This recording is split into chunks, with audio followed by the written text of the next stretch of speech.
Thank you, Charles. And first of all, apologies to everybody that I haven't been here and won't be here for the 2 weeks, but my daughter's getting married, so thank you. I will be here tonight, but I'll be rushing off early tomorrow morning. Pakistani weddings, there are about 6 functions, and the first one is tomorrow evening. So I'll be rushing back. But I'm around if people want to talk, if I stimulate any sort of questions from what I'm about to talk about. I tell a story every year, and my apologies to people who've heard this before: Charles, Bill, Diane, Yehudit, Catherine. Get my memory shot. Right, yeah, so I can tell a totally different story, and yeah. But I want to talk about how I got into this as a Muslim, and how I got into the work that I do, both countering extremism, countering terrorism, and also combating, amongst other forms of xenophobia, anti-Semitism as well. My background is that from my mother's side, my family have been in the UK since 1901. My uncles were here in the 20s from my mother's side. My father came here as a social economic migrant in 1953. My mother came in 64. 65 I was born. He hadn't seen her for a while. And I grew up in the UK just like anybody else, because in those days, there was no such thing as faith-based identity politics. Nobody measured us, or anybody, by their faith. Nobody was classified or measured by their faith. If somebody didn't like me, they would call me the P word. Or if they did like me, they still would call me, my ethnicity was Pakistani or originally Indian before the partition. So this phenomenon of measuring somebody or classifying somebody as a Muslim has only just recently started happening recently, and the Islamists, and I will define Islamism for you very, very clearly, using the words of the Islamists, not anybody else's words. It's a recent phenomenon. So I grew up doing what everybody else did at the time, and I was into music. I was a punk rocker when I was 14, 15, then new romantic, and then reggae, and a whole bunch of things. I went to university. Son of an immigrant family, they wanted me to read medicine. I did that for a year and didn't want to do it anymore. Did something else much easier. Left, and I got into the commercial world. And I've been on the board of some quite large organisations in the UK, and one of them was a European post as well. Something happened to me in 2003 that actually changed my whole earning potential and my life in general and the work that I do. My daughter, my youngest child, who's getting married, she came home one day. By the way, she's the smartest out of all my 3 kids. Oh yeah, camera's been recorded. Yeah, this is being recorded. Actually, a funny story. My kids always, my eldest is 33 this year, 33. And they have this debate amongst each other, and they say, "Oh, I'm the favourite," or "She's the favourite," or "He's the favourite." I just turn around to them and say, "I don't have any favourites. I don't like any of you." But she is my favourite. And anyway, so she came, and that's for the record. And she came home one day and said, she was 7 years old, "Daddy, I don't want to be a Muslim." And I said, "Why? Why didn't you want to be a Muslim? What have we done to you?" She said, "Because Muslims are always angry. They're always killing people. I don't want to be angry. I don't want to kill anybody. I'm only 7 years old." So I said to her, "Where are you getting these messages from?" So, smart as a button, she got the remote controlled, flicked onto the TV, BBC, and then other channels, and there it was just post 9/11. There was the Taliban. They were burning effigies of George Bush and Tony Blair, and they looked very angry. They were firing rifles, and she was getting this messaging that if she wanted to be a Muslim, this is what a Muslim is, and she didn't want to do that. So this started a process of self-reflection and traveling around the world. And I met some of the world's leading teachers and guides, and Yehudit, you've met Mike, Sheikh Nazim and Sheikh, you've met. Eventually I became a student of 2 of the world's most eminent Muslim sheikhs, teachers, and studied with them I'm still a student. And I came back to the UK full circle, thinking and realising that the faith that my mother had brought to the United Kingdom, where there was no dichotomy between being British and Muslim, because being Muslim wasn't an identity. And I'll give you an example of how this identity, faith-based identity politics, is actually misused by groups like Hamas and many other people. And I realized that the majority of Muslims in the world are like my father was, but something is going on. So I left what I was doing, and that's earning potential. I used to have a car driving around with a chauffeur, and I left and I set up an NGO at the time and a media company to pay the bills. And I commissioned at the time the UK's largest survey of Muslim attitudes. University of Salford did it for me. It wasn't cheap, but I felt I had to do it. And there was an answer to one of the questions that really frightened me. It was an open question. By the time it was finished, around about back end of 2004. And the question was, name a Muslim role model. 4.9% of Muslims said, oh, by the way, some people said the Prophet Muhammad, peace be upon him. Some people said Muhammad Ali the boxer, parents, whatever. 4.9% said Osama bin Laden. Open question. The demographics and the profile of the people being interviewed, as close as you can get to 50% male, female, down around the different regions in England. We didn't go to Scotland, England and Wales. And this frightened me. And I had no dealings with the government at that time, but I found my way into a department in the government, the UK government, called Engaging with the Islamic World. Well, that's actually wrong in the first place, because there's no such thing as an Islamic world. And we can talk about that if you like. I gave them my presentation. I said, look, I think we're going to have a 9/11 here in the UK. And they turned around to me and said, don't worry. Our Muslims in the United Kingdom aren't like the Muslims in the US. We talk to our extremists. The likes of Abu Hamza, the likes of Umar Bakri, the likes of Anjem Chowdhury, all of these people. They don't want to do something here, they want to do something over there. Don't worry. Okay, it was a bit patronizing, but I thought, okay, you guys know what you're doing. So I went away. 7/7 happened, and within 24 hours, somebody had remembered my survey, and I found myself briefing Tony Blair at Downing Street. And since then, I've worked with four British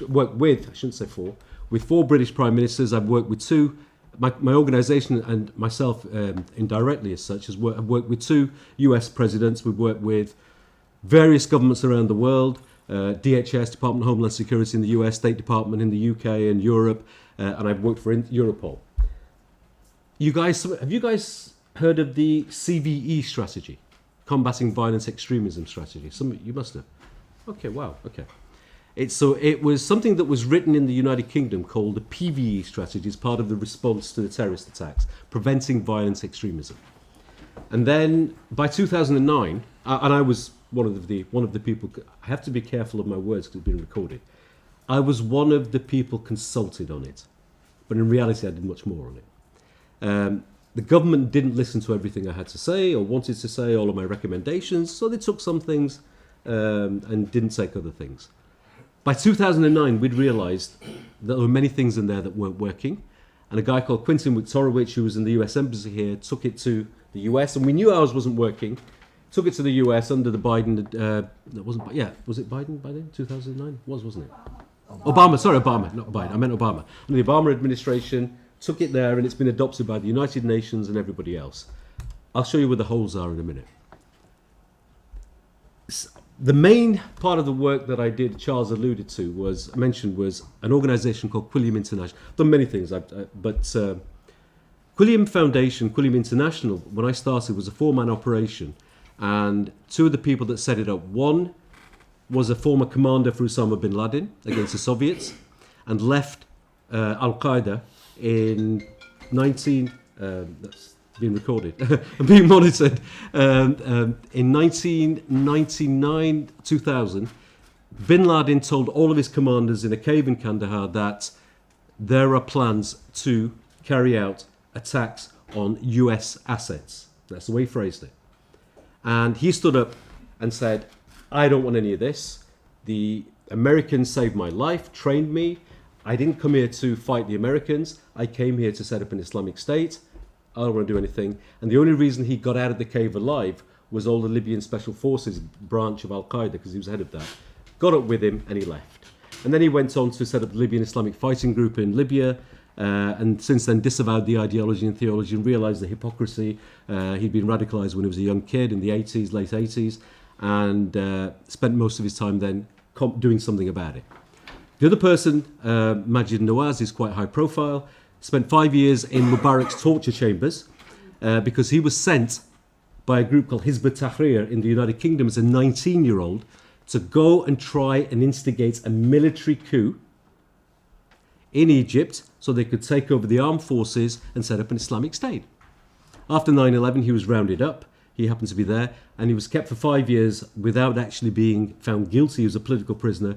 Amnesty International sort of got him out.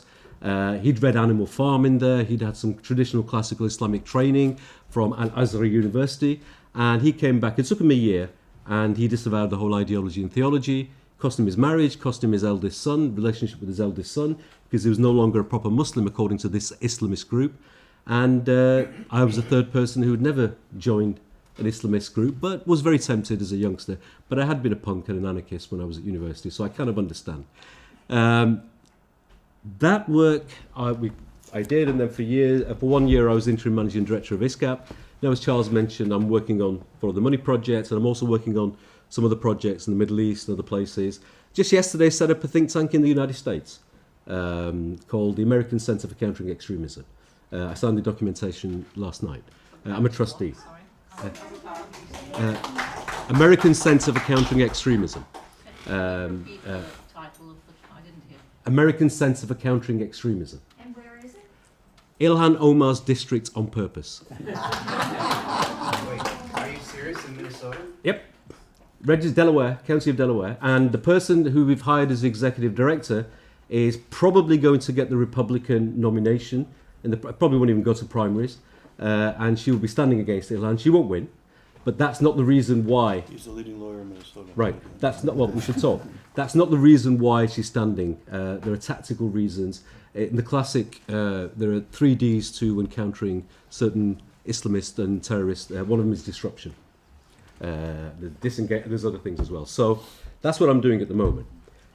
I'm going to come on to my presentation, but I was just making notes, sort of hearing various interaction, and I'm going to just go off piste, as they say, and off script for a minute. Does anybody in the room speak Arabic? Hands up if you speak Arabic. 2? 3? Okay. Good. The first thing is, in the Quran and Hadith, there is no phrase for unbeliever. There's no such word as unbeliever. Kafir is the word, and it comes from its root is kafar, kufr. It means to knowingly cover the truth. So when the Quran talks about kafir, it first of all says nobody should be classified as a kafir, only God, and in the Quran only one person was classified by, we believe as a Muslim, that it's same as you can't be a Muslim unless you believe in the Torah, the Bible, the Zabur before that, Psalms of David, and other books as well. You can't be a Muslim, a Sunni Muslim. It's in our creed. It's in one of the 3 I's. So if you say that people say the Torah doesn't exist, that's a different sort of interpretation. The word kafir means disbeliever. It means somebody who knows the truth and covers it because of haughtiness, pride, arrogance, personal benefit, a whole bunch of things. There is a big difference between unbeliever and disbeliever. There's no classification for unbeliever in the Quran. What is Islam? Well, some people will tell you Islam means peace because it comes from salam, which means peace. We say salam, like shalom, we say salam. And some people will say Islam means to submit to one deity. Both are partially correct. The traditional classical linguistic, the same. Many people will interpret Islam as an oral tradition, by the way. It's not a tradition that historically for 1400 years has been taught in universities, apart from Al-Azhar and other places, but then there was a reason, jurisprudence has been taught there, not Islam. And I'll come on to what jurisprudence is in a minute, versus Islam. But traditional classical Islam translates and interprets Islam as meaning to surrender to one deity and attain inner and outer peace. That's what the word Islam means. What does the word Muslim mean? Muslimin is the Arabic, or Muslim for short. A person, someone who has surrendered to one deity and attained inner and outer peace. That's what the terminology means. And I'm going to come on to what Islamism is in a minute. So if you read the word kafir as unbeliever, you're actually preaching ISIS's work. That's what ISIS believes. That's what Al-Qaeda believes. That's what the Ikhwan al-Muslimin believes. That's what the Jamaat al-Islami means. That's what some Muslims now mean, but they've also been infiltrated by these contemporary views. So if you believe, when the Quran refers to kafir as unbeliever and not disbeliever, and only God can call somebody a disbeliever, you may as well go and fight 2 billion Muslims now. Because 2 billion Muslims don't believe that. And that's why it's very important. In the same way that if you pick up Shakespeare wasn't even 1400 years ago. You pick up Shakespeare and you'll get books and books about a sonnet with about so many people disagreeing about the interpretation. Islam is an oral tradition. George Lucas gave an interview once that he got the idea of how to frame the Jedi master and student relationship from the Muslims in Morocco. That's how Islam for 1400 years has been taught, apart from when it's got hijacked by Mufti Hussein Amini, who David talks about, and others. So if you're reading translations of what people talk about, tafsir, the Arabic. Sorry, interpretations, tafsir. I could find you in one verse of the Quran many tens, if not hundreds, of different interpretations about words. And each interpretation is a man, never a woman, a man's interpretation of what that man thinks God is trying to say. That's why it's an oral tradition, past traditional classical Islam, through the teacher to the student. And then what happens?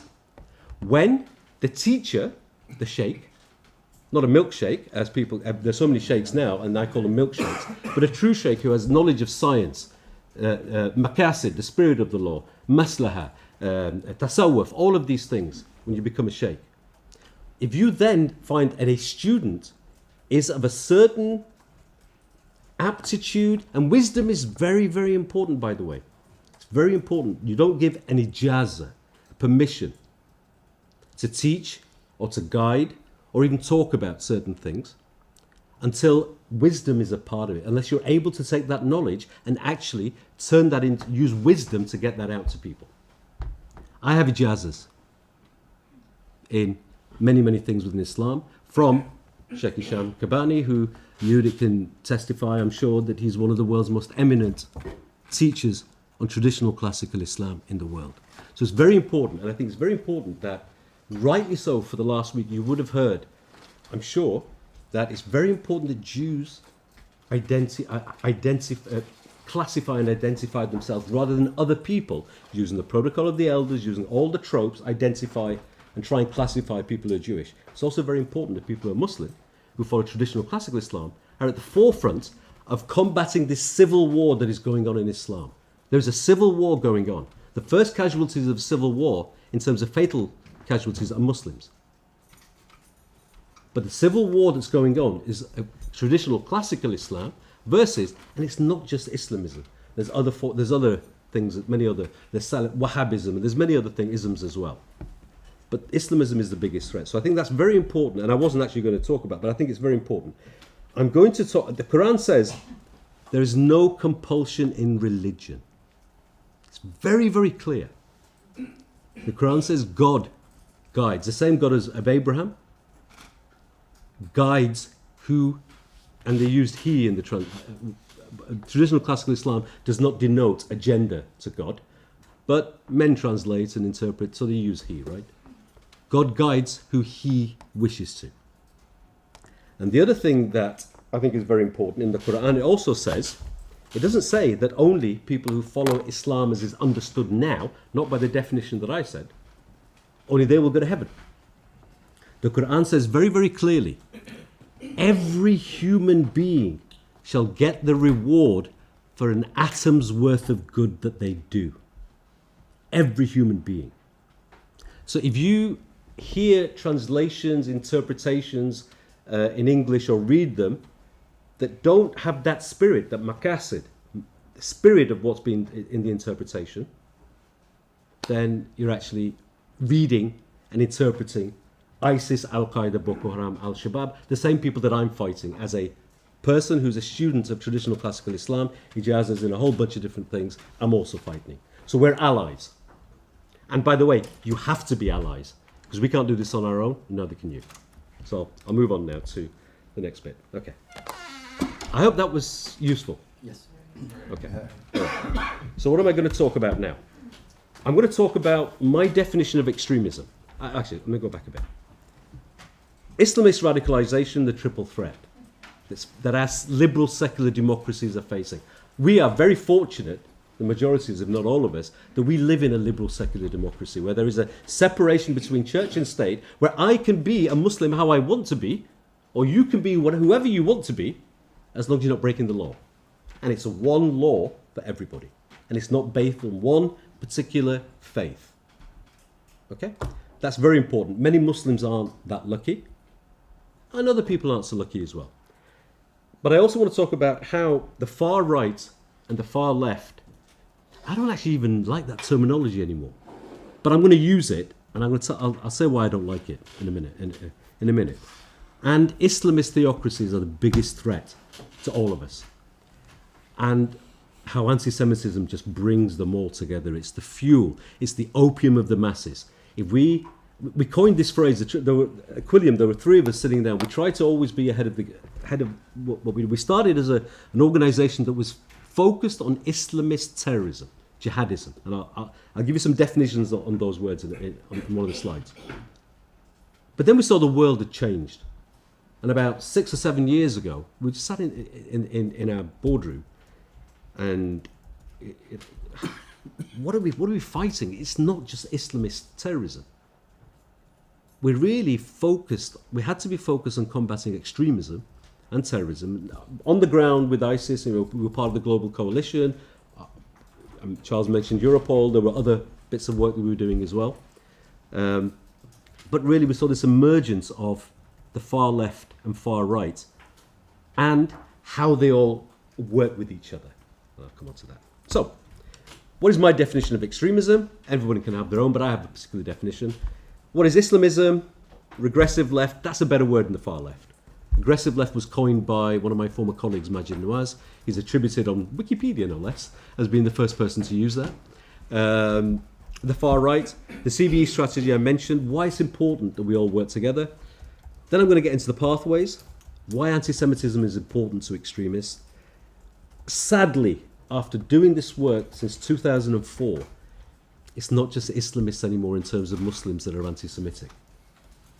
And a way forward, how can we work together as educators, as members, more importantly, yes, you're educators, most of you, but we're all members of civil society.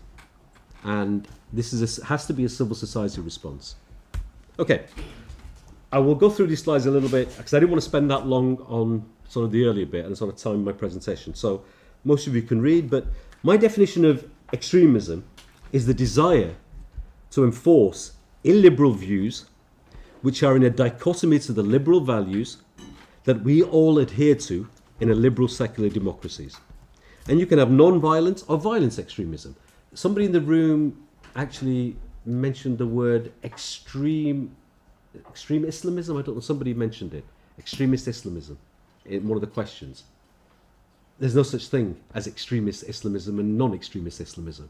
You either are an Islamist or you're not. And there's no such thing as a practicing Muslim or a non-practicing Muslim in the contemporary sense, not the traditional classical sense. You're either Muslim or you're not. It's as simple as that. It's very easy to be a Muslim in the way following the Quran. All you have to say is the Shahada. That's it. Say the Shahada and you're a Muslim. You don't have to study. Nothing. Say the Shahada, all your sins forgiven, you're a Muslim. This is a definition that we were able to convince the UK government, other governments, and etc. to use as a working definition. It's not the only definition, nor should it be. And extremism isn't always Islamist. It's far left, regressive left, far right. They have a symbiotic relationship, and I'll show that. And sometimes people waver between, because one of the things we did at Quilliam was we de-radicalized and rehabilitated the youngest case of a convicted terrorist in the US. His name is Mohammed Khalid. He was 17 years old. He was given to us to mentor after he was out on parole, and we worked with him, and we've done the same thing with far right. We haven't done it so much with far left, actually, and with Islamists. There is a relationship, and people sometimes move between them. So what is Islamism? It's not a made-up word, by the way. Some Muslims will say, "Oh, Islamism," and I can send you something. I was an expert witness in Canada in the biggest libel case for an Islamist charity against some Muslims and non-Muslims recently, and smart move by the defense attorney who brought myself and a guy called Matt Levin. Matt Levin was the FBI investigator after 9/11 who followed the money and found out who actually funded the 9/11 terrorist attacks right at the last minute, and I wrote a rebuttal on this, so I actually already have it. What is Islamism, using their words, Islamophobia, a whole bunch of other things, and the case kind of got dismissed. But it's smart move, great tactic. Islamism is a word in Arabic, Islamiyun. It was coined by the Muslim Brotherhood, the Ikhwan al-Muslimin, and they used it to differentiate themselves in the 1930s from other ordinary Muslims in Egypt at the time, who were the vast majority. They'd learnt it from a guy in India, and the guy in India who is the guy with the grey beard and glasses, Maududi. And in India, he set up the Jamaat Islami, which he said was a colonial struggle against the British Empire, but it was Islamism. And in Egypt, they took a lot of ideas from him, Sayyid Qutb, and it was set up by Hassan al-Banna as the first figurehead. He actually wasn't the brains behind it, but he was the charismatic leader. And there were other people, there were journals, Jamal ad-Din al-Afghani and Muhammad Abdu were the two intellectuals behind it, and this had a journal it started in 1898. Rashid Rida started it, and he merged it with a Salafi hardcore theology. Okay. So what is Islam? What is Islamism? I'll send you the paper, if I'm happy to send it, and just via El Shaddai. In a nutshell, summary. Islam is a set of ideas, a set of values. People practice Islam around the world, nearly 2 billion people in so many different ways, and quite often excommunicating the other. It happens in all religions, all sects, right? Theological differences. Islamism is a political ideology, as coined by the Egyptians. I'm talking about Sunni Islamism primarily. Iranian Shia is a bit different. And it wants 3 things. The first thing it wants to do is to set up a utopian Islamist state and enforce a version of, you guys heard of the term Sharia law? Doesn't exist in Arabic. Fiqh, jurisprudence based on Sharia. Why does it not exist in Arabic? The Arabic word for law is qanun. Go and get an electronic Quran in Arabic or an electronic hadith in Arabic. Do a search for qanun, it doesn't exist. It does not exist anywhere. We use the term Sharia law here in the West, and we use Sharia as an adjective describing a noun, law. In Arabic and in the Quran and Islam as we understand it, Sharia is a noun. It's the path to the oasis, and it is a personal code for an individual and how they reach that path to oasis, i.e. the Quran and in the Middle East, fable storytelling is the way people, the Quran is written in stories. That's why I reject, and I can reject it, and I have done, the myth about how Jews were killed. Yes, Jews were killed in the Khyber massacre, as it's called. Yes, some Jews were killed, but they were killed, according to the Islamic sources, rightly or incorrectly, in a state of war, as those particular people, not all Jews, as traitors, because they changed sides. And that happens. But if all Jews were killed from that region, there wouldn't be any descendants. They weren't all killed. And again, I've written on this, can have that. But Islamism wants to set up a utopian Islamist state and enforce a version of law, fiqh, jurisprudence, based on Sharia from their interpretation. It's never been done in 1400 years until Saudi Arabia and Iran, and there were moments in Andalusia as a response to the French and European invasion that David talks about, the purification. It was more actually a response to build a theological jihad, if you like, against the, in inverted commas, invaders. It was never done at the time of the Prophet Muhammad, peace be upon him. You go to Israel, you go to Jerusalem, you will find, as you find in the United Kingdom and in the US, Beth Din's, the family, if I'm pronouncing it right, Beth Din's, Beth Din. You go to Jerusalem, you'll find the equivalent. They call them Sharia courts, it's loosely translated. Different schools of jurisprudence. I've been there. And each one will disagree with the other on basic things like, for example, if I make an ablution to pray, I'll make a Hanafi, according to Hanafi, the school of thought. Okay? And I don't do Maliki, right? It's another school of thought, jurisprudence. If I then give my wife a peck on the cheek, my ablution doesn't break. I don't break it. But in Maliki, if you do, you've got to go and do ablution again. They differ a lot. And now, as our university has recognized over 400 legitimate versions of this jurisprudence, and there are many. Okay. So the first thing they want to do is to set up a utopian Islamist state vis-a-vis ISIS. That's what they did. And enforce a version of fiqh based on Sharia. The second thing they want to do, on their interpretation, the second thing they want to do is to spread the flag of God, because they believe they're in God's gang, across the world. This goes to my point. There's no such thing as extremist Islamism.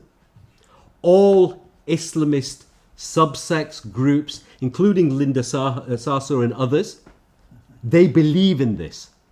Hitler used democracy to get elected, and it was one man, one vote, one time. Hamas used democracy in Gaza, one man, one vote, one time.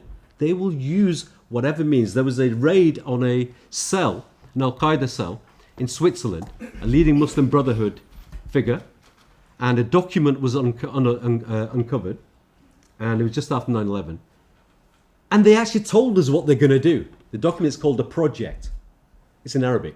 And I think we're doing, ISGAP, we're doing something on that. We're doing like maybe a report card on, this is what you told us what you're going to do, how have you performed against that? How have you, A for effort, B for attainment, that kind of thing. Because that's what they're doing in the United States, United Kingdom, around the world right now. Every single person who believes in Islamism believes in the first two things I've mentioned. If you're living in the United States, the UK, or other countries, are you just going to let ISIS or these groups wander in and say, hey, you guys declared the Islamic State, come and take our land? No, there's going to be a war. When to fight is a war of tactics, and that's why Al-Qaeda disagreed with ISIS when ISIS set up the Islamic State. Al-Qaeda said, we're not ready for it yet. We had to fight the far enemy, United States, other Western countries. ISIS said, nah, sod that, we're going for the near enemy, Muslim governments. So, first, set up a utopian Islamist state, spread it around the world, and the third thing they want, and this is from Mufti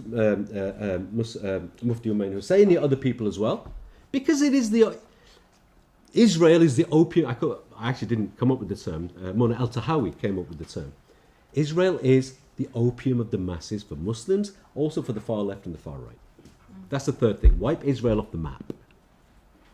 If you're an Islamist or you believe in Islamism, these three things are core to your belief. Whether you show them, whether you wear them on your sleeve or not, this is not traditional classical Islam. Okay, let's move on. And what is jihad? Okay. We talked about Islam and we talked about Islamism. Jihad means to struggle. There was a hadith in traditional classical Islam that the Prophet Muhammad, peace be upon him, after a particular battle, some of the people were saying, where should we go and fight now? Where should we go and make jihad? And he said, go back to your own places where you live and do jihad al-akbar. The greatest jihad. What's that? What's that? Fight against yourself, your inner self, to do good rather than evil. And by the way, combative jihad is the lowest classification of fighting, of jihad, out of the 13 classifications. But jihadism is real. And jihadism, or a jihadist, is somebody who wants to use or supports the use of violence for Islamism. Very, very clear. Their definition is not mine. So when we say jihadist or jihadism, we are right. But we have to understand that when the Quran talks about it, it doesn't talk about it this way. When the Hadith talks about it, it's a contemporary, these guys, and others before them as well, these guys popularized it. But it's there, and we have to do something about it. Okay, I mentioned Sharia, mentioned now the adjective jurisprudence, mentioned it hadn't been done before. There's a theology. We call it Salafi, but actually that's changed in Saudi Arabia now as well. I can't know, even this is from last year, I can't now say that, I used to be able to say that every single person who's a Salafi is an extremist. I can't say it anymore because they're having their own reform battles in Saudi Arabia. Wahhabism, there's different other things. But even amongst Salafism, when they combine this Islamist political ideology with these certain versions of Salafism, you get Salafi jihadism, Salafi jihad. That's why Osama bin Laden wrote his edict, the global Salafi jihad. He's not stupid. And I used to do training, by the way, for civil servants. And I used to have a flip chart, and I used to have the right-hand side covered up. On the left-hand side, I'd have things like better, what's the word? I only remember this a week ago. More equitable societies, a cleaner environment, save the earth, all of these things. And that's it, you say civil servants. Here's a marker. Go and mark all the things that are important to you. I'll start. I marked them all. They're all important to me. And everybody marks everything. I then took the cover off the right-hand side. Osama bin Laden's global Salafi jihad. All the things on the left were there. Not daft. They know how to recruit. The other thing I will say, and obviously Shia is different. The other thing I will say, Islamism is a plausible reading of Islam. It is. When people say that jihadism or Islamism has got nothing to do with Islam, or they say it's all of Islam, they're both wrong. The reality is that jihadism and Islamism has got something to do with Islam. It's a plausible reading. That's why I say there's this civil war going on. But now that it's affecting wider societies, it's something that's affecting us all. Regressive left. Somebody coined the phrase head in the sand liberals. Okay, not my term, that's why I put it in inverted commas. These people, many people on the left, or the far left, regressive left, are actually I'd like to believe that many of them are trying to be progressive and trying to do the right thing. But they're getting caught up in this red-green alliance between Islamists who wrote this project, document and strategy on how to infiltrate the far left. And they're doing it. It's a credible document. And one of the things they used was the term Islamophobia. Hands up if you guys have heard of the term Islamophobia. Keep your hand up if you like the term Islamophobia. Okay. Let me tell you why that term is. Again, I have a paper on this. Happy to send it round. There is no official definition of the term Islamophobia around the world anywhere. Nor should there be. There have been many attempts, legal definitions or other definitions. Let me tell you why it's defunct. Islam, as I mentioned, is a set of ideas, a set of values. I choose to be Muslim. Mentioned there's no such thing as a Muslim race. If I wanted to, I could leave Islam tomorrow. Then come back in again, just say the Shahada. It really is that simple. Would you be a Muslim if you left? Yeah. No, I wouldn't. I'd be Pakistani or British. I'm an ex-Muslim. It's not ethnic. Sorry? It's not ethnic? Nope. Can you explain what is Shahada to the rest? Okay, so Shahada it's a testimony, a witness that you say there is no God but God, and Muhammad, peace be upon him, is his final messenger. That's it. And you don't even need a witness. Actually, you don't even need a witness. And if you can't speak, if you're not able to speak, you do that. That's why ISIS do that. They've hijacked it. So could you repeat that again? The Shahada. Yeah, it's a testimony, it's a witnessing of the following. There is no God but God. The Arabic word for God is Allah. And there are Christians in the Middle East who use the word Allah. And by the way, in the Muslims, did you know the word Israel is mentioned 43 times in the Quran? Did you know that? You can't get rid of the word Israel because then you have to reject the Quran. It's not feasible. You can't do it. Otherwise, throw the Quran away. However, one thing that the Quran does say, it talks about that the Quran says that Jews were dispersed. I can't remember the reason why. Jews were dispersed, but God had promised the children of Bani Israel, the children of Israel, the land of Israel. God does not break his word, and therefore before the end times, they will be brought back and they will be given the land of Israel. That's in the Quran. The Quran is Zionist. It's in the Quran. God is Allah, the Arabic word. God is a Zionist. It's sometimes, but there are other things in play as to why people go the other way. So, Allah, we are also taught to believe the words, the names of God in the Torah, in the Bible, the Anjil, we call it in Arabic Anjil, and Zabur, the Psalms of David, and any other books before. But we say that Muhammad, peace upon him, is the last messenger. That's what our version of Islam believes. There's no such thing as a Muslim Ummah, by the way. Muslim Ummah, you may have heard this. Muslim community, you heard the Muslim Ummah?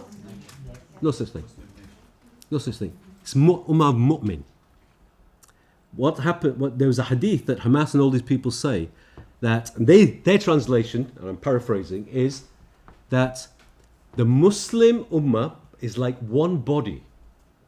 When one part of the body feels pain, the rest of the body feels pain. That's what they use for Israel, Palestine, the whole conflict there. Our brothers and sisters in Palestine are suffering. You as a Muslim based on that hadith.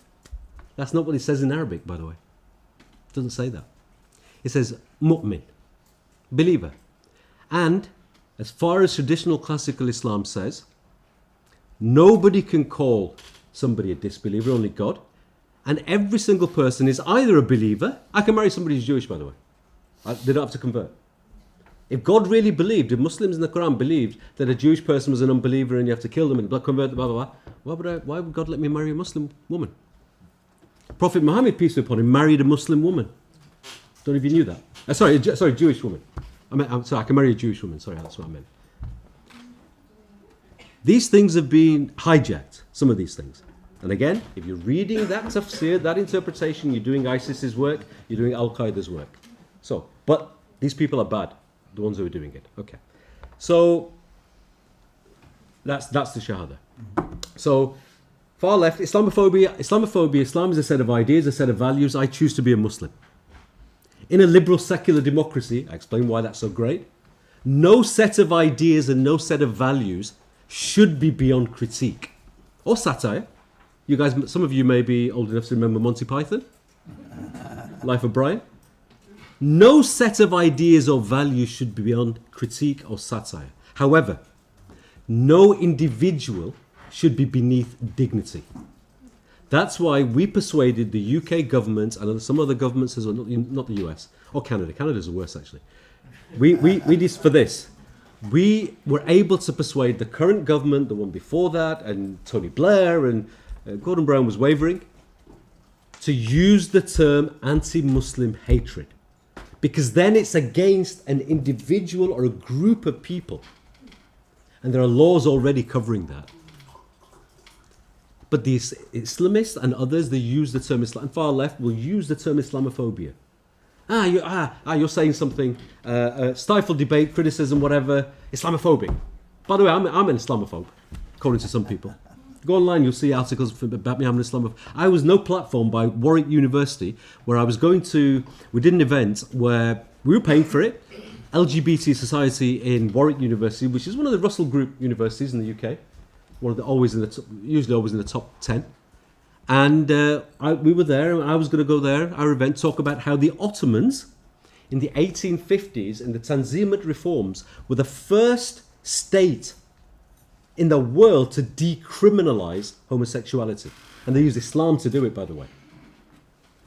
Now, they still thought it was a sin. I'm not saying that was, but it was a step forward. And we're talking about then moving it on further, how we should use that as a platform, as a civil society living in the move that forward, and what should we do? That's what I was going to talk. That was the basis. I was no platform by the Warwick University LGBT Society for being Islamophobic. And great, because it filled the room. Standing room only. So my talk was, yeah, good start, okay, but we need to do more. And this is the Islamic reason why we could do it. Anyway, so also the left suffers from what we call the bigotry of low expectations. The savages don't know any better. They will measure other people. If somebody is being homophobic, for example, general member of society, they'll jump down their throat. But if it's somebody who happens to be a Muslim, well, you can't do that. It's in their faith. It's Islamophobic for you to say. No, be consistent in your condemnation. We Muslims are. So why should you? We don't need other people to define our faith for us. And they believe that the only proper Muslims are the Islamists, because that's all they have in English to read translations, interpretations, and secondly, the entryism that I talked about before. Then you got the far right, and we know about the far right. We know that they say all of Islam and all Muslims practice, certain form of Islam. Well, go fight all the Muslims. Then go to war, because you're not going to convert them. By the way, we had this thing here last year where somebody actually tried to say that, and I was sitting at the back with El Shaddai, and my watch was going at 100 beats a minute, and I was sitting there, calm down. And I just basically turned around to him at the end of the presentation, and I said, do you believe... My first question was, do you read Arabic? And he said, no. Okay, fine, fair enough. Now I understand why. He'd said that all Muslims believe you have to go and kill everybody, convert people or kill them. And he'd given certain references, right? And he'd misquoted and misinterpreted one of the greatest goofy Sufi scholars in the world, who basically actually said, make jihad on yourself, not on other people. Fight your inner self. And he'd read something and said, anyway, so I said, do you believe that I as a Muslim have to do that? He said, yeah. So I just turned around to him and said, right, 5:30 when we finish, I'll see you in the car park, pick your weapons. We have to be careful about what we're doing. And again, they believe all of Islam, they claim they're anti-Islam and not anti-Muslim, but they are anti-Muslim. When you have people beating you up because you're Muslim, you're anti-Muslim. And they claim to be friendly to the Jewish diaspora. They claim to be friendly to the Jewish diaspora. Here's an example of how all three have worked together. If you look at the tweet is from a guy called Nick Griffin. Nick Griffin was the head of the British National Party, which is an official fascist party in the UK. It's defunct because I think they went bankrupt. Then we've got the guy in the middle, Jeremy Corbyn, who is far left. He institutionally moved the Labour Party to the far left. And then on the right, top right, you've got Dawood Abdullah, who at the time was the head of the official Muslim Brotherhood Front in the UK. I'm choosing my words very carefully because that's what they call themselves. And Nick says, go Jezza. That's Jeremy Corbyn. I wonder how many Labour activists the hysterical Zionist media campaign against Corbyn is repiling. And he supported Jeremy Corbyn, far left, Dawood Abdullah, Islamist, and of course he's far right. The thing that brings them together is anti-Semitism. That's one thing they can unite on. I also know that Nick Griffin went to Gaddafi for funding. And I couldn't join the British National Party if I wanted to. I'm the wrong colour and the wrong faith. Not that I want to. But he went to Gaddafi and nearly got funding from him. Because anti-Semitism. So this is just one example of that. So why is it important that we all get together and work together? This slide's going to build. So if you want to take a photograph, take it at the end. This was a CVE strategy, the PVE strategy. If we take the attitudes of, in this case, Muslims, this is the whole document in one slide. This is what we call the elevator pitch, the bar stool test. What does CVE stand for? Combating violent extremism, terrorism, Islamist terrorism and far right. The US call it CVE, so I changed it. In the UK, we used to call it PVE, but now we just call it prevent. And it's changed many times. And the red curve really signifies the views of Muslims. It can be the far right, it can be the far left, but I'm choosing to do Muslims for this presentation because I'm a Muslim. I'm not Islamophobe. People, if I talked about the far left, people might call me anyway. But it applies to all three and other things, isms. At any given time, X% of Muslims, in this case, supported Al-Qaeda, Boko Haram, Al-Shabaab. What does that mean? Fundraising, joining them, recruiting, etc. directly provide material support is the legal term. And that number varies. I mentioned in my study that in the report, in the research that we did, at that time it was 4.9%. Then there's Y%, which is bigger, that sympathize. What does that mean? They don't support Al-Qaeda. They don't support Boko Haram. They're not jihadist terrorists. They are the Islamists. They have the same objectives, but they're not yet mobilized to violence. That's a bigger percentage. What does empathy mean? Empathize, and that's Z%, or Z for the Americans. People who empathize, again a bigger number. These are people who don't support, don't have the same objectives, but they will say we kind of understand why they're doing it. An example, Charlie Hebdo attack in France. The Guardian interviewed people of this model, and they found that 34% of Muslims empathized with the attackers. Oh, we don't believe in what they did. We don't have the objectives that they did. But you know what? We understand why they chose them as a target, because they were depicting prophets, cartoons of the prophet, etc., etc. Okay. I'm going to share with you something that I can share with you now because my former line manager, Gilda Kakov, said it in an open forum sitting next to me in Prague. He said it. If he hadn't said it, I couldn't have told you this. The shortest time observed by Europol, by agencies in the United Kingdom and other places as well, but I'm going to use his words, of somebody who was classified as being empathetic, not believing and not supporting, going all the way to being activated and about to carry out a jihadist terrorist attack was 2 weeks. 2 weeks. I have other numbers. It's not common, by the way, but this is how fast it can be. The shortest time from somebody saying, I don't support them, I don't have the same objectives, I kind of understand why. On a number of cases, shortest time has been 2 weeks. They were arrested before the attack was actually, before they were able to carry out the attack.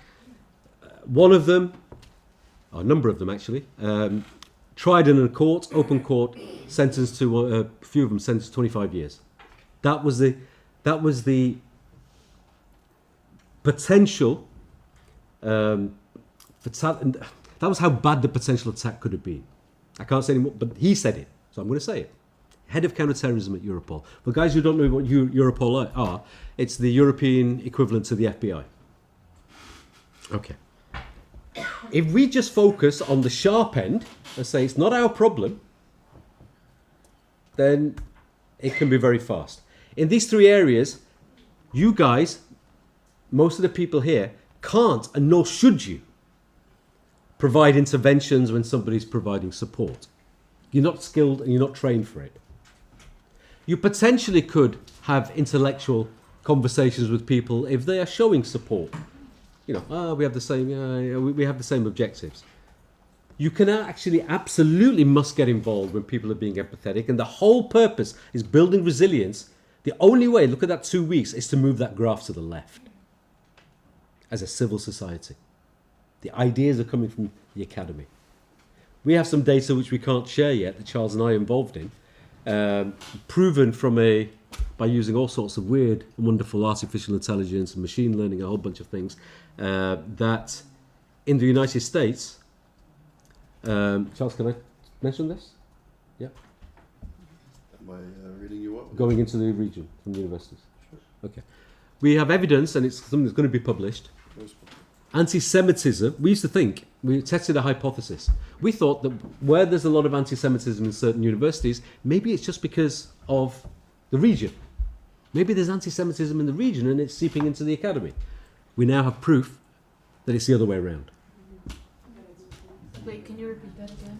We thought, amongst other things, that where there are universities where there is a lot of anti-Semitism, that perhaps there is anti-Semitism in the region, the counties, the states where they are, and maybe it's seeping over into the academy. No, it's the other way around. Right, but we've now proven it. That's why it's so important. Wait, which regions in the United States? Most of the Ivy League universities. So Ivy Leagues. No, it's across the board. So university, yeah. we can now say scientifically Yeah. that universities are the major source of anti-Semitism in the United States Yeah. of America. It goes It's from gonna the be- university into It's society. going to be published. Very Yeah. little from society Yeah. into the university. Yeah. Anyway, that's for another time. So we are at the front line, Right. whether we like it or not. That's why it's so important that the academy gets involved in helping to shift this graph to the left. I'll move on. Building resilient communities. Pathways. How does somebody get radicalized? Whenever I used to do, I don't do it so much now. I remember going to the Maldives. The Maldives had the highest per capita numbers of people who joined ISIS in the world. Can you believe the Maldives had the highest number of jihadists that joined ISIS in the world? So of course the president there. We should have a retreat there. Well, I went and my old company, we were commissioned to do some work helping them write their strategy. So yeah, I went. I didn't have to go, but I went. I could have sent my team. I went as part of the team. And one of the things I used to say in my training, and there's a whole bunch of people, and I used to say, how many people in the room? 30 people in the room. Give me a couple of days with you or a certain amount of time, and 30 people, I'll radicalize 5 of you by the end of the day. I used to say that to them. And they, no, you can't, no, you can't. But then I did. In 5 Oh. days? No, in 2 days. Actually, in 1 day, one of them. To the point where they were sympathetic and one person was actually even ready to go and fight by using the following process. Once I did that, I then showed them how I did it and then took him back. I'm not saying he would have done it, but he was Ready. what's the word? He was actually using words to say that he was ready. That doesn't mean he would do it. But he was actually showing support in 1 day. Then I had to sort of bring him down and tell him, I lied, dude, I lied to you. I made stuff up. And this is how I did it. The pathways are very, this is macro level, and I won't go into it too much, but 3 parts to it. There's a middle part, which is the ideology, and that's the lens. And in there you have the intellectual, ideological, social, emotional, and spiritual. You have charismatic recruiters. You may have heard of the term lone wolf terrorism. There's no such thing. You don't go online. Nobody goes online to buy a pair of shoes and suddenly says, whoops, I'm becoming a jihadist. Doesn't happen. They have to be looking for something, or someone has to find them and persuade them. All social media and the internet is it's like the pen was, 200 years ago. People used to write letters and the pigeons or whatever, or 100 years. Social media, faster way of getting information out, and good, bad, indifferent, whatever. It's a way, whether it's Telegram, whether it's whatever it is, right? Okay. 3 phases. In the middle, you have the lens. Charismatic recruiters, online and offline. We had a report called Jihad Trending where we actually proved that every single person that was convicted when it looks at the United Kingdom for jihadism, terrorism, had contact with a real person and was persuaded to do something. Became operational. In the middle, you have the lens. Charismatic recruiters are very, very important. Osama bin Laden wasn't the brains behind Al-Qaeda. Oh wow, only 5 minutes. Okay, I'll go very quiet. Then there'll be Q&A for a bit. Okay, I will be fine. Sorry, there's a bit at the beginning I just felt I should say. Lens in the middle, designed to have 7 groupthink behaviours. On the left-hand side, genuine grievances, partial grievances, perceived. We all have grievances. When we all go to our individual beds tonight and we go to sleep, before we go to sleep, we'll have a problem that we'll think about. And my problem to me is so much bigger than your problem is to me. And by the way, they all pale into insignificance when there are people in parts of third world countries where they haven't even got water and food. To really put it into context. But our problems are big. If you just fix problems, somebody will have a different problem tomorrow. But there are genuine grievances and problems. That could be racism. The leader of the 7/7 bombs terrorist attack in London, who happens to be Sadiq Khan, not the mayor, a different Sadiq Khan, his grievance was he fell in love and his father wouldn't let him marry the girl that he wanted to marry. And a bunch of these charismatic recruiters, al-Muhajirun in that, recruited him, and I'll show you how they did it very briefly. Partial grievances are grievances that are based on partial truth. Yes, I personally have disagreed with many of foreign policy decisions made by the United Kingdom Prime Ministers. I've even, in the past, demonstrated against some of our foreign policy things. I've not agreed. But then I took a more pragmatic approach. The Iraq War, used quite a lot. My question to these people has been, okay, if that was a genuine reason why people were radicalized to jihadist terrorism, why were, because of foreign policy, thousands of Muslims flying in from Western countries into Iraq and Syria to kill other Muslims? If you had a problem with the UK or American or European foreign policy, why would you go and kill Muslims? And if the problem was you were killing Muslims, no. It was a recruiting sergeant based on a partial truth. And then perceived grievances, not even just made up.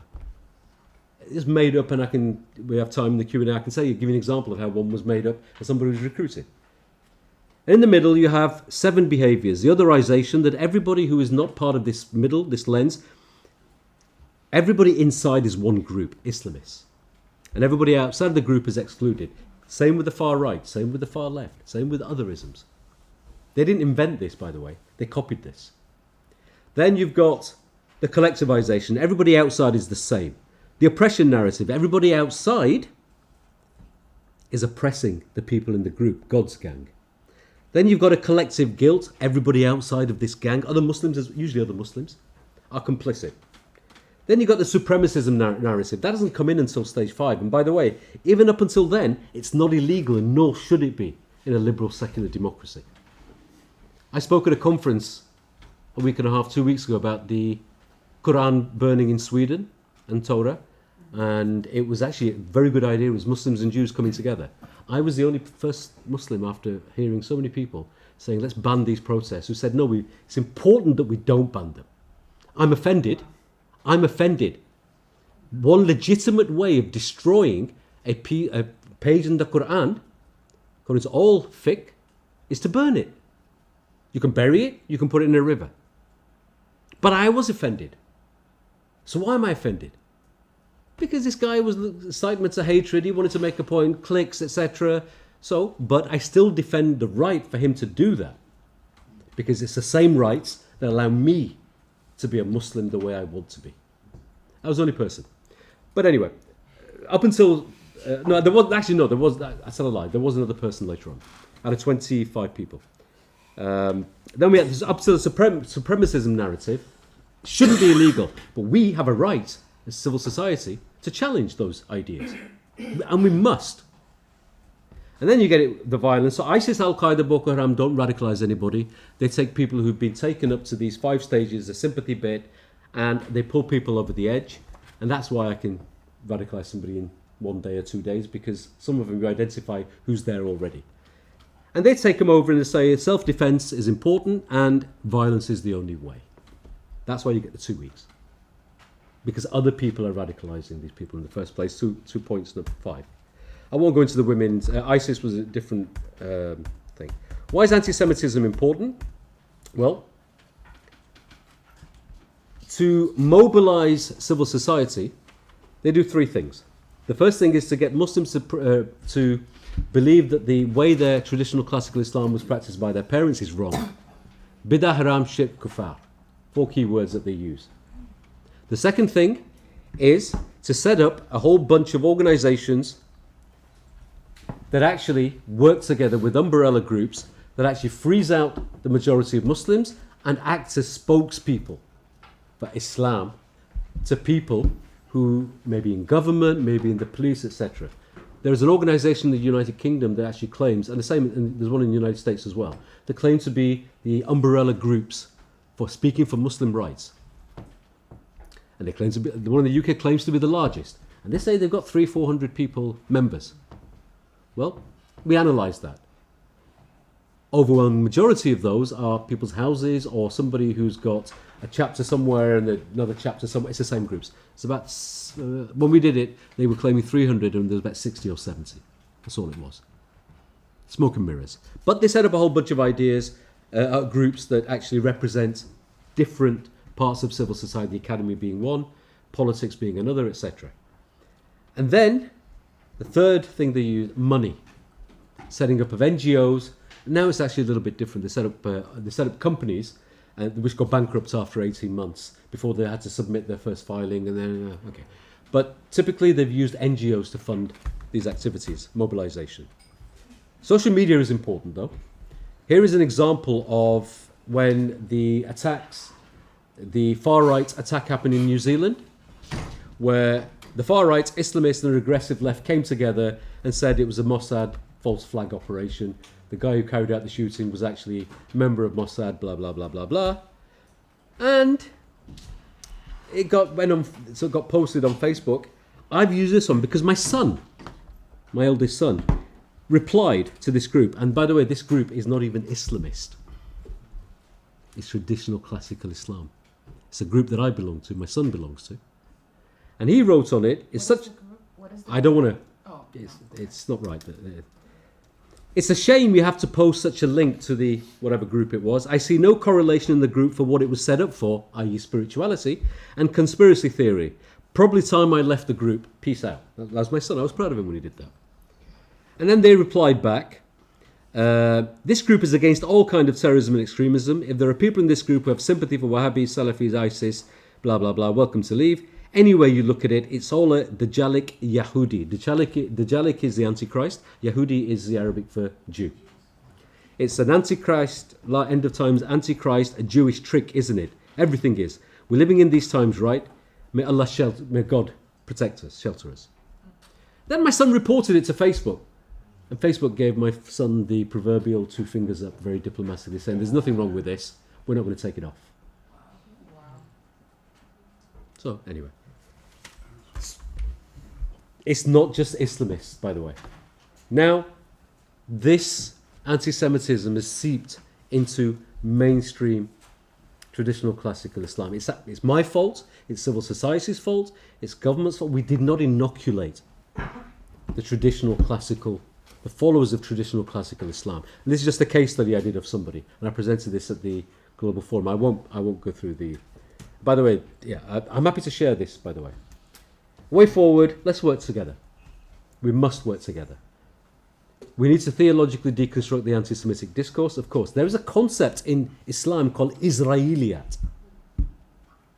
That concept is traditional... Take from the people of Israel, Jewish people, that which is good.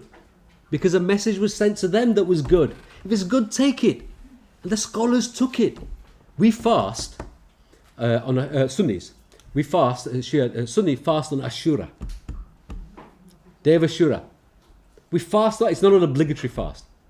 What is that fast for? Well, Muslims 1400 years ago saw Jews fasting, and the Prophet was asked, why are these Jews fasting? Well, they're fasting because of, I think it was God saving Moses and the Jewish tribes from Moses, if I'm correct.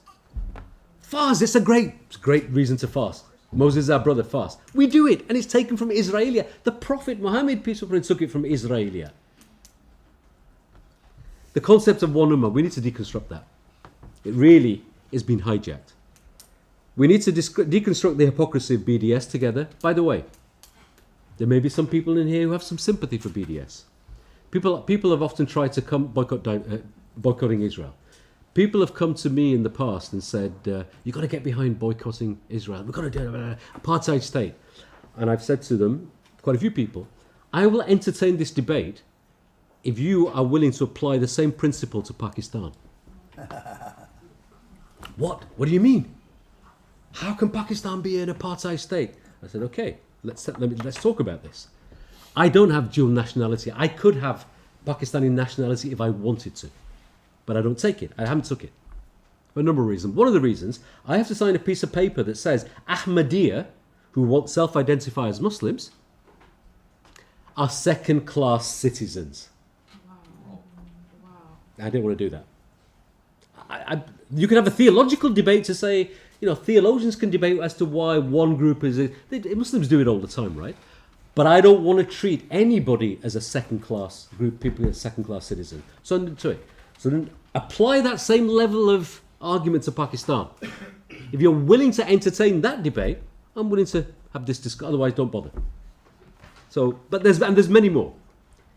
Just because somebody is not Islamist these days doesn't mean they're not anti-Semitic, sadly. The guys who, you may have heard the story about the guys in the convoy in London who were shouting rape Jewish girls. You may have seen this. They weren't Islamists, sadly. Radicalization of the moderates who weren't inoculated. I'm on a task force at in the government, UK government, looking at this at the moment and what we should do about it. Get away from interfaith. It doesn't work. It really does not work. I tried it in 2005, 6, 7. My experience is a group of people sitting around a table saying how wonderful we all are, what a bunch of things we have in common, and then going away saying we're the best.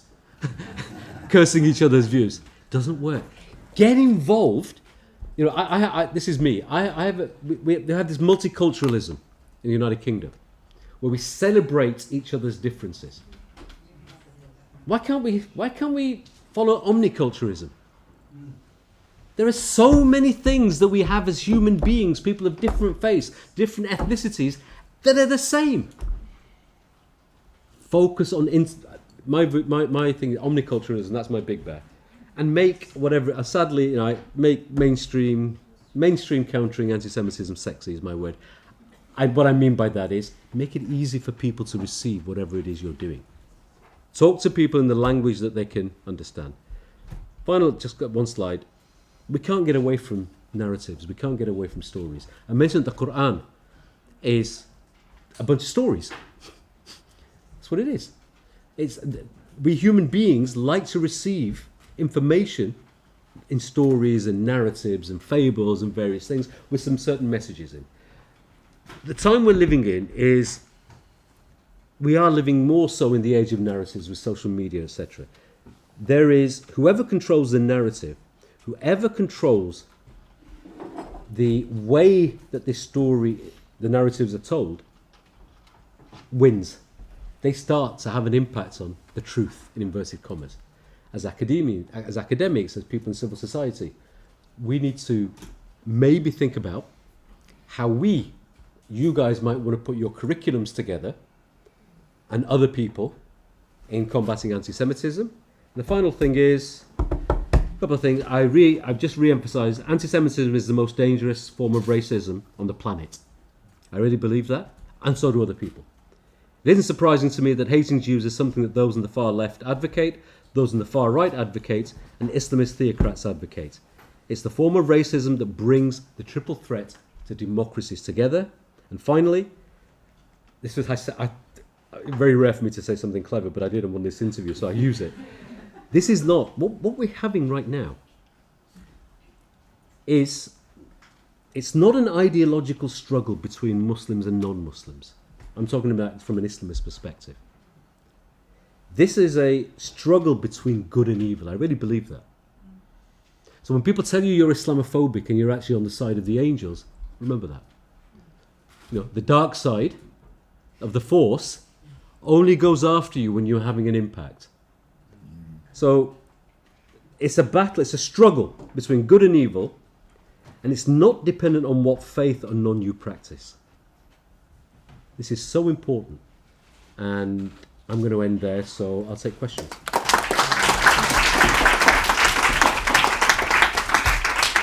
Yeah, so we don't have much time. Oh, sorry. But it's okay. But Haras, thank you very much. Thanks for all the work you do with ISGAP and well beyond.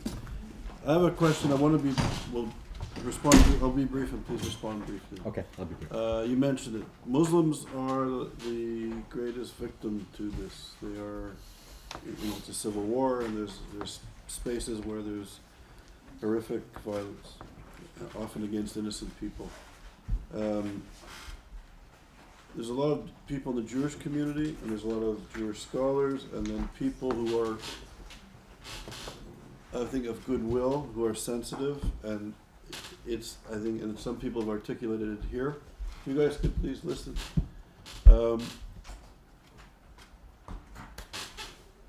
They are hesitant to be critical of, say, anti-Semitism coming out of the African American community and anti-Semitism coming out of Muslim communities, because they don't want to be accused of being racist or Islamophobic or having white privilege. So given the fact that this is anti-Semitism is the fuel. Innocent people, mainly Muslim people, are dying, and societies are in turmoil and sometimes losing out and losing their freedoms. How do we navigate this very tricky and sensitive area and challenge? Okay, first of all, it's very important that we do. Otherwise, we also are practicing the bigotry of low expectations. We're being xenophobic and racist ourselves. And the reason we do, and the way we do it, and I want to touch on something about Linda Sarsour earlier as well. Any response that we have to be consistent in our values. It's important that we do it, and our values, if our values are right, and our values are based on respect, dignity, human rights, rule of law, all of the other values that we as in our different countries and human beings we have, if we know that we are on within the parameters of the values, then that is how we take them on. If we're being accused, and we will, I'm a neocon, I'm an Islamophobe, I'm a Ziocon. It's a camera. I will. You know my life. This is why we get along. No, but also, assassination attempts, fatwas against me, a whole bunch of things. Right? It's okay, you're safe. But be consistent in your values. If we are consistent in our values, and we don't care who the other person is, their color, their race, their ethnicity, their religion, if our values are right, then we're on the right side. It's very important. The other thing, somebody mentioned earlier on about Linda Sarsour and some people saying we must engage with them because we must have these backdoor channels. All you're doing if you do that is you're empowering them and giving them more of a stakeholding, giving them more entryism, and they'll never be on the side of a liberal secular democracy. And it's happened, we had to remove groups from the table here in the United Kingdom and other places as well. It gives them power, it gives them a level of entryism when they can turn around and say, we're not anti-Semitic, here are our Jewish friends. We're not this because here are our Christian friends. We're not this because here are our African American friends. We're not this. But if they didn't have any Jewish friends, then they couldn't say that. And people are not taking them, by working with them, okay, back channel discussions, that should happen. But nothing publicly, nothing supporting them, no sharing a platform unless it's to debate them. Otherwise, you're empowering them. Thank you. David? Thank you very much. I really appreciate it. I'm the founder of a group called Jewish Institute for Liberal Values, and it's based really on the model that you just articulated. And we're building a new coalition, center-left to center-right, Asian Americans, Black Americans, Jewish Americans, Muslim Americans, and others, and really on the model of the omni-American, omni-cultural ideal that you just articulated. By the way, I didn't come up with it. Professor, I learned it from Professor Mugaddam in the US. Actually, the person who first articulated it was in his book called The Omni-American. It was an African American writer, and I'm just blanking on his name. And I think it really is the basis. I'm surprised to hear it in the UK as well. And I'm wondering if you see the opportunity for sort of a more global version of that, where we could bring together all these communities who don't spend time on their own, just articulating their own identities, but rather on what they have in common and a common narrative. I don't only think that it's possible. I think it's a great idea, and I think it has to be done because the borders. We live in digital ages, and many people, their real lives are online, sadly. That's why I don't post to social media. I haven't done for the last 2 years. I used to be quite active. It's very important that it's done. What we're actually dealing with are global insurgencies. You can't tackle global insurgencies with law and war. You can't do it. Unless it gets violent, then yeah, obviously. And this is a battle of ideas. And there are no borders anymore. It must be done. And it's a great, and if there's anything I can do to help, by all means, let me know. Could I ask you, you said about the Ahmadiyya. Okay, I have partnered with them on some things in Latin America. Could you explain who are they? Right, yeah. So the Ahmadiyyas are a group of people who self-identify as Muslim. But they have certain views that the rest of Islam, Muslims, say it takes them out of the fold of Islam. And even amongst the Ahmadiyyas, there's more than one sect. One of the sects believes that a particular person called Mirza Ahmed was a prophet, another prophet. There's another sect that says he wasn't the prophet, but he was the Mahdi. And the Mahdi is the person who's preparing the way for the Messiah. And then there's another sect within the Ahmadiyyas who actually say that he was a friend of God, Wali, Awliya-Allah, Wali. The majority of Muslims around the world have excommunicated with them because they say that they don't believe in the finality of the Prophet Muhammad, peace be upon him. So this is the difference. And look, if people can self-identify as a cat, which is true in the United Kingdom, why can't people self-identify as a religion? That's actually true. Something's happened in the United Kingdom. John? It's good. Haras, thank you so much for your presentation.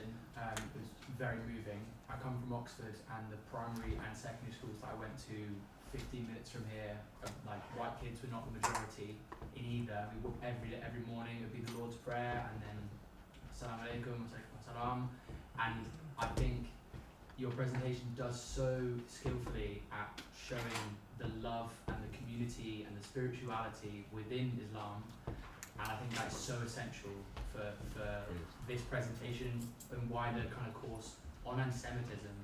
We're talking about putting yourself in the mind of your enemy, but also understanding who is your enemy. And I think They're also my enemy as well. yeah, and exactly, you're personifying something that for people who are like Jewish diasporic or in the West like me as well, like you are bringing together everybody who would want to fight against the kind of evil forces, as you were saying. So I just thanks. Oh, thank you. Thank you. We did. So last night, I think it was last night, I spoke about this at the end of my presentation, and two people asked me this question. You raised the issue of not having interfaith dialogue, but reaching out interculturally, and someone else asked, what would a coalition like that look like? In other words, a Jewish coalition together with Muslims of different cultures, but not based on an interfaith dialogue model, but based on a cultural model. Yeah. Could you please describe that? Because I think Sure. we need you to explain what that would look like. Okay. Most countries and most places have reached out to Muslims through their faith. And what they've done is they've had, if the Jewish have rabbis talking to imams. By the way, hands up if you actually know what an imam is. You're probably all wrong, by the way. And I'll tell you why. An imam is somebody who probably has the least amount of Islamic knowledge in a mosque. Probably the person who has one of the least, and in the team, one of the least amounts of Islamic knowledge in the mosque. Let me say what the word imam is. Imam is not a priest or a rabbi. Right. An imam is a person who leads the prayers 5 times a day. And usually the person who's paid the least because he's an immigrant from another country who's flown in and paid peanuts to live in the room, and because the real people with the knowledge can't be bothered to come out at 4 a.m. to do the Fajr Salah. So he's usually somebody who's done a Dars in Nizami in India or Pakistan or wherever and has a basic understanding. Of course he does. But out of the hierarchy of the people in the mosque who are the knowledgeable people, probably the least knowledgeable. That's what I meant. So, and they'll reach out to the imam, who doesn't have any authority in the mosque, by the way, because he's not on the committee. He's not on the board. He's just leading the prayer 5 times a day, right? So, but anyway, and it's this misconception. It's different in Shia. In Shia, an imam means something else. That's what I mean. It's one of the 12 spiritual heads that were promised by the Prophet Muhammad, peace upon him, and the Quran also, that there will be, before the end days, there will be 12 global spiritual imams. So spirituality as opposed to prayers and stuff like that. And there will be 12, it's not actually Sunnis and Shias believe that as well, but then there's differences. Some Shia Ismailis believe there are 11ers, 12ers. It's complicated. But the Shia is different. But going back to your point very quickly. So don't engage with the imam. Why? And don't send the rabbi out to engage with them. Go and engage with the people who want to send their kids to school, to good schools. Go and engage with the people who have a realization at home, or the answer to when having their dinner, the answer to my children getting a good education is not Israel-Palestine. And there are so many out there. Go and engage with people who don't want to necessarily bring their religion to the table. That's the way to engage. And there are organizations that have started this work, and some you know, and actually it's been started and it's failed a few times as well, in the US and here. Sadly, because people keep going back to the religious model. Intercultural. Let me give you an example of one thing that we did in Manchester. Jews want to bury people when they've died within 24 hours as soon as possible. Same thing in Muslims. So a bunch of Muslims and a bunch of Jews who weren't religious got together and bought this scanner that they share. So that if there needs to be a post-mortem, rather than cutting the person up, you just get the person in quickly, and it qualifies for a post-mortem type investigation, and then you can bury them straight away. Otherwise, people have to sit on slabs for days until the coroner is ready to do the post-mortem. Many other ways. Look for things that we share in common. Short answer.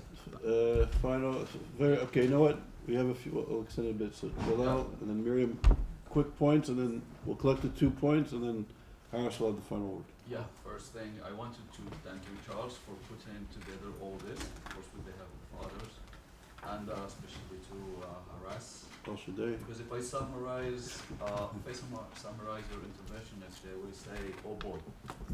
Because to be honest, my dad was in state security in Morocco, so I grew up in a big city, and I was experiencing great repulsion when I was seeing this very religious people. And anyways, I grew up in a very open-minded house, and was it a house of tasawwuf?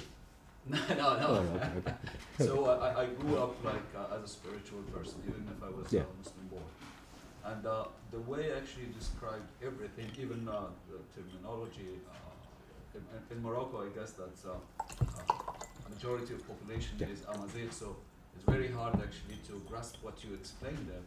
But I think that finally I understood many things, and I guess that's changed something in my head actually to see things from both sides. And thank you. Thanks. Marilyn, final point or question? There was a reference in your talk to Andalusia, and I missed the reference, but I'm wondering if you think that this idea that you're proposing at the end, intercultural versus interfaith, is a way to think about, another way to think about convivencia, the way to think about Jews, Muslims, and Christians coming together in a more absolutely harmonious fashion. Absolutely. That was one of the most, in my opinion, one of the most successful, until this response to shoring up the defences against the invaders, as they called it, or this purification, as David called it. Until then, it was one of the, I think, one of the most spiritual and successful. And to me, spirituality is not necessarily just religious; it's everything. I think that was one of the most fruitful times, places that have been in effect for the last couple of thousand years. I really do. I think it's a great model. It's how do we get there is a different question. On that note, Haras, thank you so much. No, my pleasure.